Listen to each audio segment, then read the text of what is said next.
This reading highlights the way of this world. Smiles of welcome one day, insults, even persecution the next. Life is a roller coaster. If we let it be that, constant ups and downs.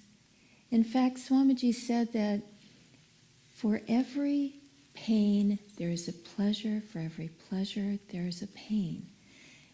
Another saint said, a pain is an interval between two pleasures, and a pleasure is an interval between two pains.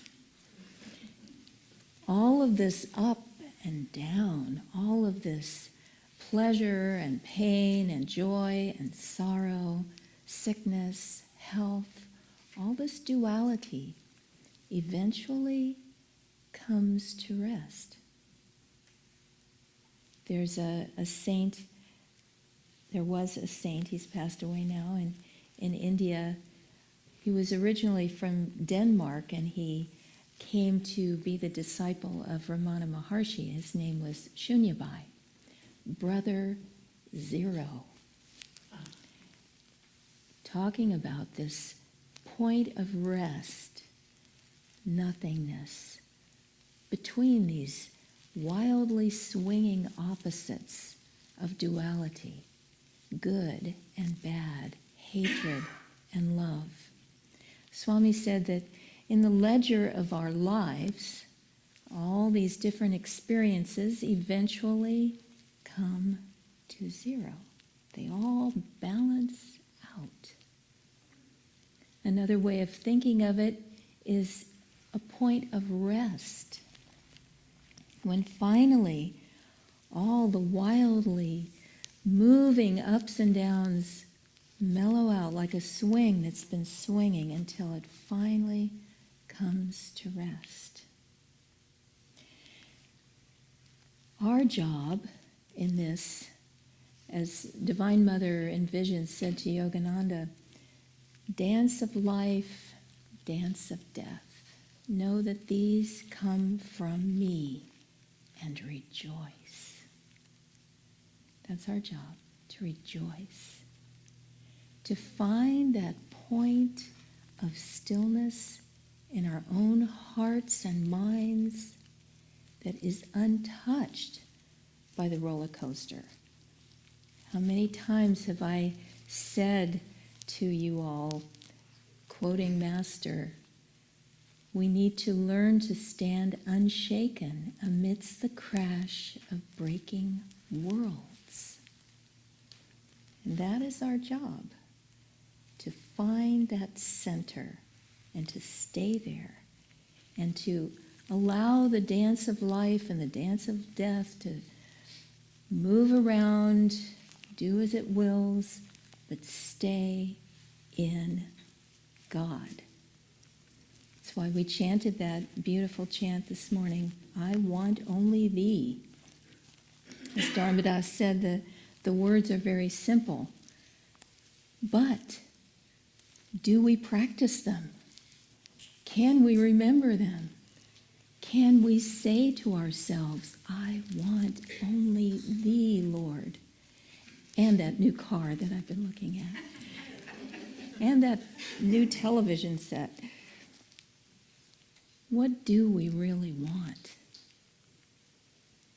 I had a dream when I was 4 or 5 years old. I still remember this dream so vividly, and that I don't remember a lot of the in-between dreams, but this one was very particular. I was out in the light, and I walked through a door into a dark room, and in the middle of the room was a treasure chest. This little 4 or 5 year old girl, I knew about treasure chests. And it was radiant, it was luminescent.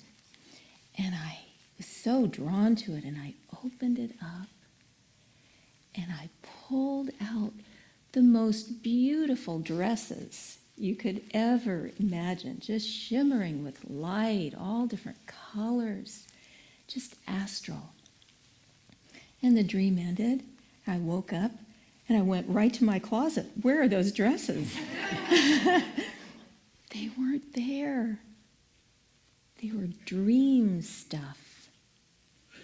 This world is dream stuff. All the things that we cling to, that we acquire, that we are attached to, all the things that we desire, long for, poof. It's just like that treasure chest full of luminescent beauty, but effervescent. This world is not permanent. Go for what is permanent. Find that in yourself that is real. We had a wonderful outreach program Friday night, sharing the heart of Yogananda. Many of you were there, and we appreciated your presence so much. You know, this is a series of programs that we're doing together. It's not just Dharmadas and me. And fortunately, Friday night, Sandy Kubel also spoke on our topic of inner peace, and it was so wonderful to have her energy there, her wonderful vibration, sharing with everyone.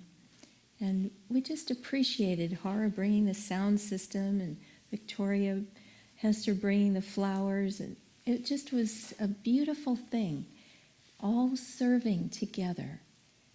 And that is such a key to happiness. Through many, many years, the mid-70s into the 90s, and then, of course, when we were in India, it was constant too, but many years in those early days of Ananda, we put on programs with Swami. We were on the road. I was part of a little singing group. We toured up and down the West Coast, from Seattle up into Vancouver sometimes, down into LA, San Diego. And we were very young, and I was able to sleep on the floor. I wouldn't like to do that anymore, but it was a time of, you could think of it as deprivation. It was a difficult life. We were out on the road weeks, sometimes months at a time, but it was so joyful because we were actively serving. That is such a key to happiness in this world. I want only Thee, Lord. How can I give? How can I serve? Sometimes I think service is such a well-kept secret. You know, people think, oh, a work day? Are you kidding? I've been working all week, and now Saturday I'm going to go work somewhere? Forget it. But if you do, you see that when you think about something greater than yourself, you realize that's where the joy is. Those early days at Ananda were filled with work days. And I remember so much joy. It was my life. I don't like photographs of myself, but there's one of me. I wish I could find it. It was in a German edition of Swami's Communities book. So God knows where that is. But anyway, I was pitching hay onto the back of a pickup truck. And that is how I think of myself. That is the quintessential person that I am, is that kind of service. And, you know, I don't normally get a chance to pitch hay onto the back of a truck. But whatever we can do for God, whatever, that's where the joy is.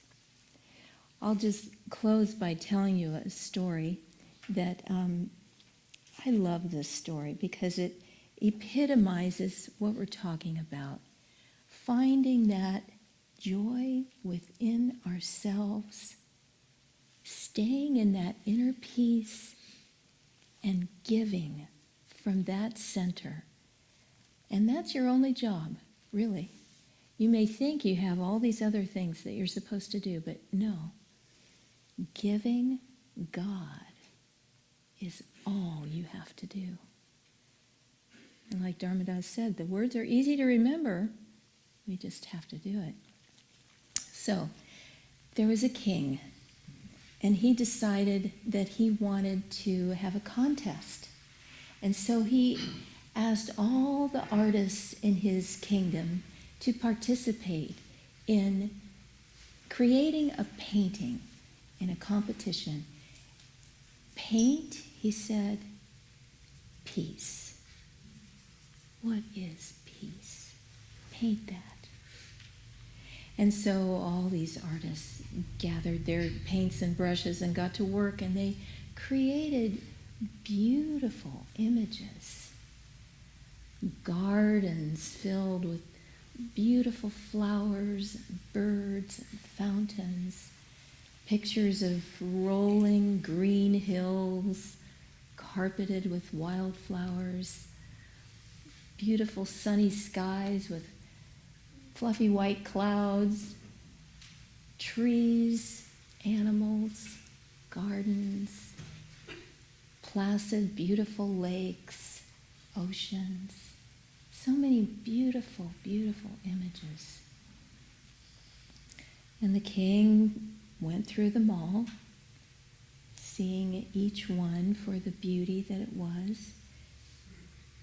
And then he came across a painting of jagged mountains, stormy sky, pierced with lightning, fierce rain coming down, the lake below a raging waterfall, whipped and turbulent. And in this image of violence and disruption, he noticed that behind the raging waterfall was a little bird's nest. And in that nest, safe and secure, dry, warm, a mother bird had her little brood. And on this little bird's face was a look of peace and contentment. And that's the painting that the king chose, because he knew that peace is not to be found in this outer world. It's turbulent, it's uncertain, it's unsafe. The scriptures say, like a drop of water on a lotus leaf. But we can find that peace within ourselves, beyond all understanding, beyond all tribulation and disharmony. Let us go for that goal, because it's the only thing in this world that is real. And if we put energy into our meditation practice, night and day, morning and evening, we get to the place where we realize that that is our reality, and we can live in that joy.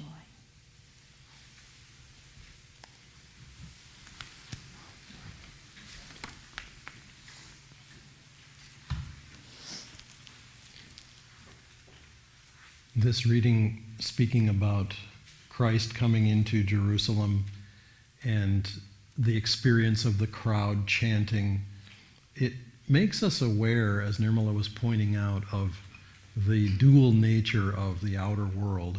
And yes, he was being acclaimed.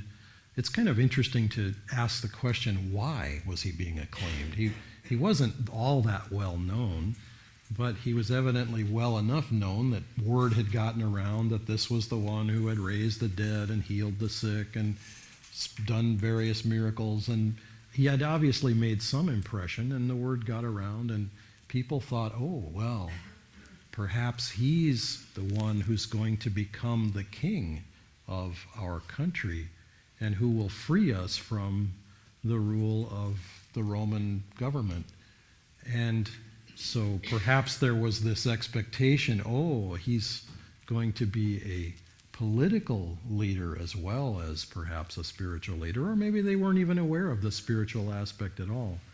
But at any rate, all that acclaim turned into something very different by the end of the week. And it's always, I have to confess, mystified me that Good Friday is called Good Friday. It just really seems like Bad Friday in an awful lot of ways. And yet, in another way, and just as Nirmala was just pointing out with this little story, and Swamiji in one of his songs, joy must sing in the night to face change unafraid.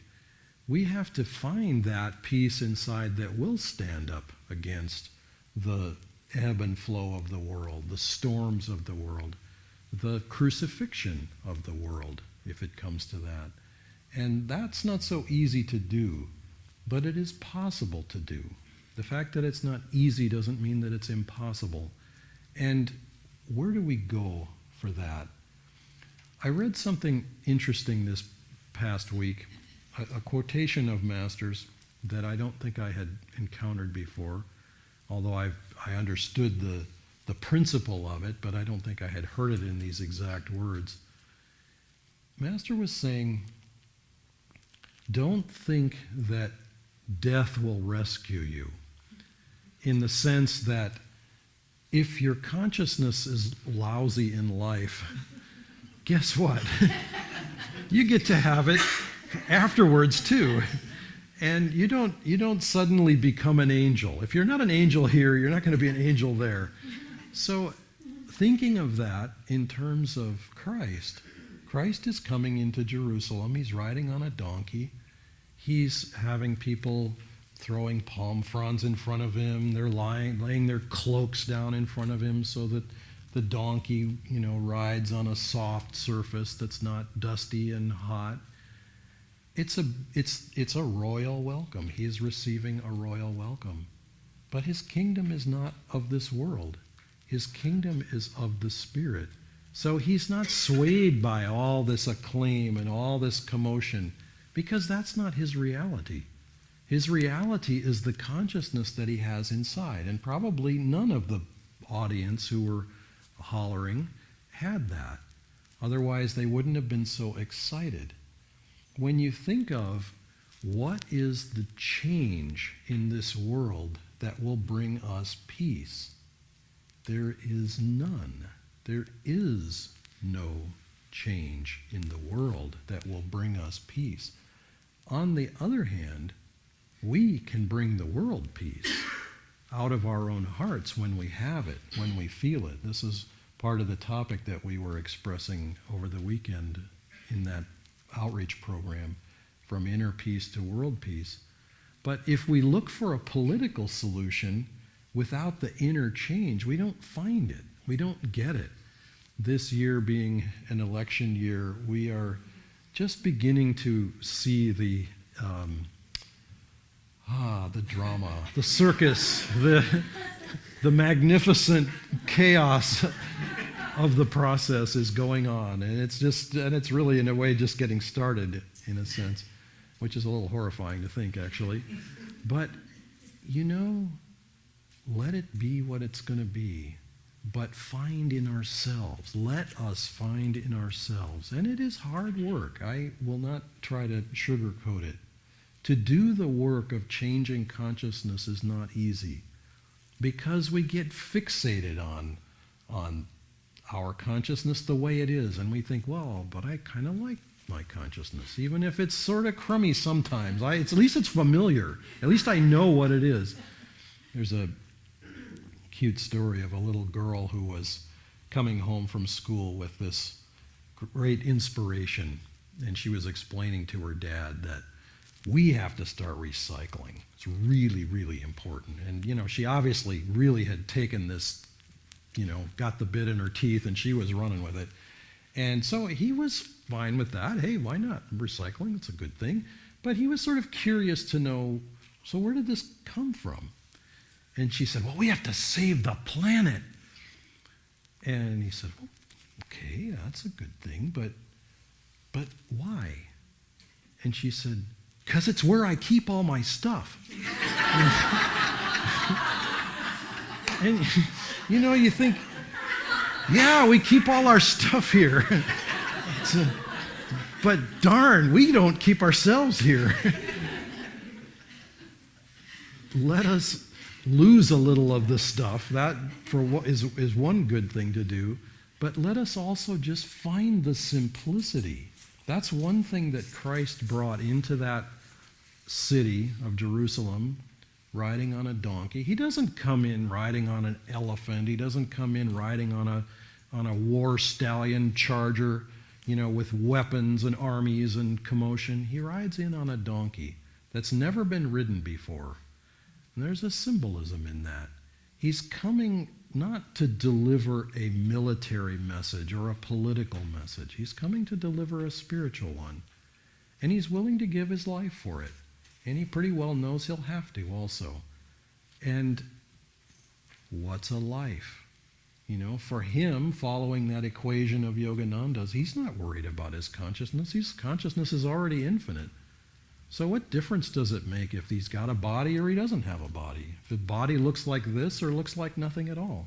It doesn't matter to him. His consciousness is already centered in infinity. There's a fascinating passage in the autobiography of a yogi where Yogananda is describing, he's having a vision of this experience of the war that's going on right in that moment. At that time, it's World War I. And there's this battle raging, and he finds himself, he feels his awareness on the ship that is firing at the shore, and the shore batteries are firing back at the ship, and there's this whole drama going on. And a shell hits the ship, and it blows up the magazine where all the powder and all the bombs are, and the ship is sinking, and he's going down with the ship. And he thinks he's going to die. And he swims to the shore, and he thinks, oh, I'm safe. I got to the shore. He gets to the shore, and a bullet finds its way into his chest, and now he knows he's going to die. And then he finds himself back in his meditation room in Calcutta, and he's sort of patting himself. It's like, oh my goodness, I'm here. And then he finds himself back on the shore again, and he's about to leave the body, and he's calling out to the Divine Mother, what is this? Where is the truth? Am I here? Am I there? Am I dead? Am I alive? And the response comes back, what has life or death to do with light? Think about that for a moment. What has life or death to do with light? It's the light that creates the illusion of life or death. It's the light that projects us onto the stage or the screen of this world. If we go into that light, we don't worry about death. We don't worry about life. We don't worry about all the trouble, if you think about the spectrum of a life, a child is trying to figure out how to make the body work. What does it do? What does it not do? Adolescent is trying to figure out, my God, what are these changes and what's happening and why is it all so different? And I sort of liked being a child, and now I'm starting to be an adult, and I don't feel comfortable in either place. In your 20s, there's a whole world to take on, and all the energy and all the infinite knowledge of the 20-year-old to tackle the world and change everything that's wrong. And in the 30s, there are lots of bills to pay and children to figure out, and on and on and on it goes. And finally it comes to old age and worries and pains and regrets and illness and eventually death. And where in that, all of that sequence, where is God? Who has the time? The saying goes, the youth is busy with playthings, The child is busy with playthings. The youth is busy with sex and romance. The middle-aged person, adult, is busy with children and household and worries. The older person is worried about illness and regret. Who has time for God? We have to find that time. And the interesting aspect, this chant that we sang, I want only thee. Someone once asked Swamiji, I feel a little bit hypocritical singing that because there's an awful lot of other things that I want. And Swami responded. In fact, he actually wrote a book, God is for Everyone. I want only thee. You do actually, truly want only God. You just don't know it. We don't know all the things that we want. There are some chocolate-covered almonds in the kitchen. I hesitate to mention it. I know they're in that cupboard there. There's not very many of them left either, and I'm partly responsible for that. And that too is God. Maybe not at the highest level, but that too is God. But all that we ever want, all the fulfillment that we ever want is God. It's clothed, it's covered. We may be aiming at it at a lower level, but find it in its deepest manifestation, and you'll have something that will transcend life and death and everything in between. A dear friend of ours is right at the edge of leaving the body. She's been hovering on the edge for a few weeks now, and it won't be much longer, I think. And we've been following this drama. Asha wrote some letters expressing the process, and it's an interesting one, seeing who's getting ready. It's her Nayaswami Tushti, for those who know her. She and her husband actually took over part of the work in India after we left in Pune. And, following that process, it's a challenging one. How do you leave the body when you don't know how? You give your consciousness to God every day. In every chance you have, receive that light, like we did this morning in the purification ceremony, in meditation in the morning, in energization, in going out for exercise or to take a walk, in eating a meal. Receive God's light and find a way to give that light to other people. Find a way to share it with other people, and you will find that light is always with you. Its supply is inexhaustible. Let us go into that light and become one with it, and we will always be able to share it with others. Namaste.